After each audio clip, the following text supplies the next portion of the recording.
La bibliothèque de Batman s'enrichit d'une nouvelle lecture. Et là, on va parler d'un incontournable.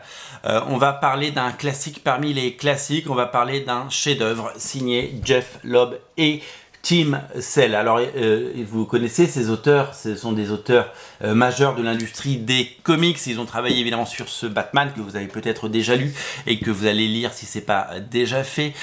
Ils ont travaillé évidemment sur les Daredevil Yellow, Daredevil jaune, Spider-Man Blue, Spider-Man bleu et Hulk Grey et Captain America White.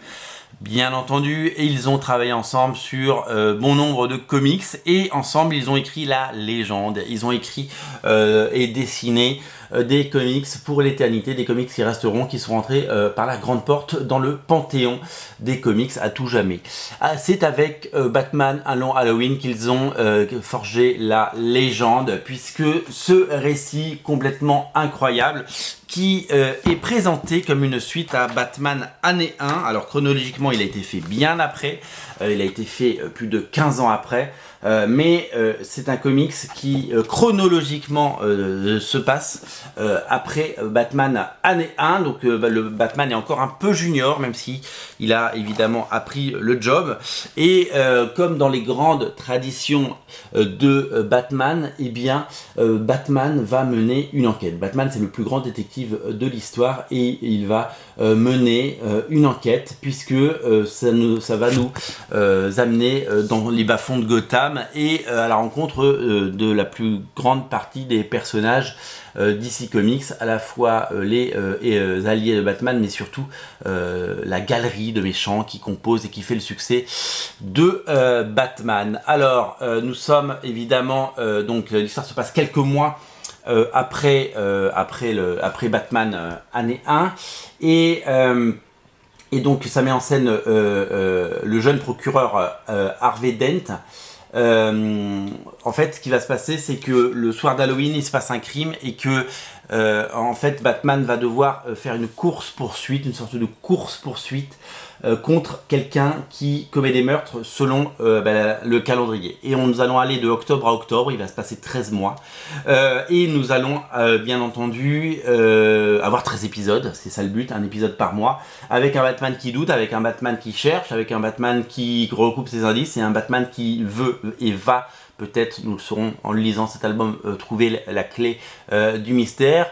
Voilà, c'est une véritable enquête absolument bien menée. Ça fait partie de ces comics très bien construits, ça fait partie de ces comics très bien mis en scène, avec, je vous l'ai dit, un épisode par mois, avec une enquête qui monte, avec un personnage à la fois ambivalent et passionnant. Batman, Bruce Wayne, c'est son alter ego qui allie une vie diurne, une vie nocturne, ces deux personnalités, mais aussi qui va devoir aller puiser au bout de lui-même dans ses ressources et devenir l'enquêteur magistral, le plus grand détective du monde qu'il a toujours été. Ça fait partie aujourd'hui des plus grands chefs-d'œuvre. C'est un titre qu'il faut avoir lu, c'est un titre qu'il faut avoir dans sa collection.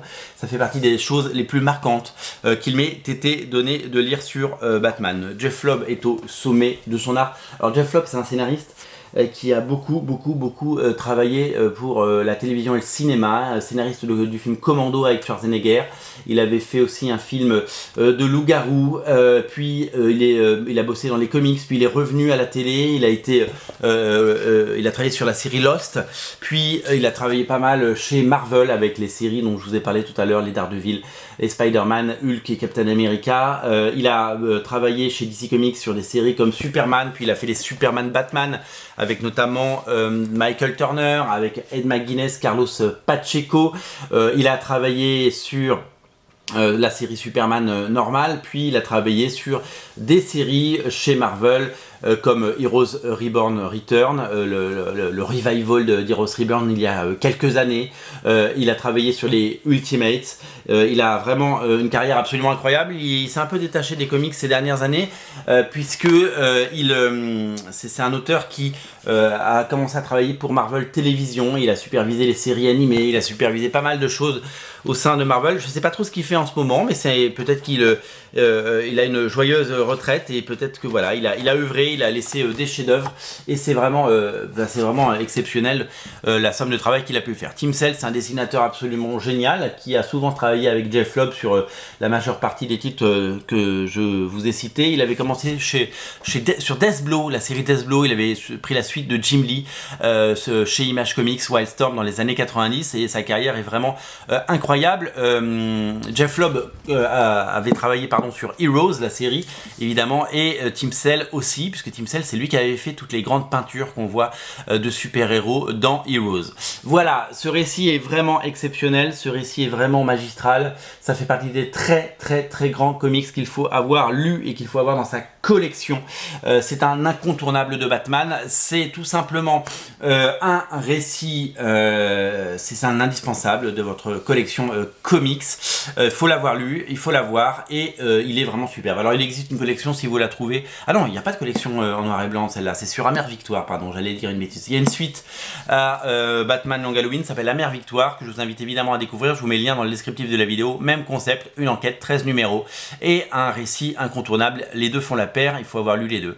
Voilà, Batman Long Halloween fait partie de la bibliothèque idéale de Batman évidemment, et je vous invite à le lire si c'est pas déjà fait.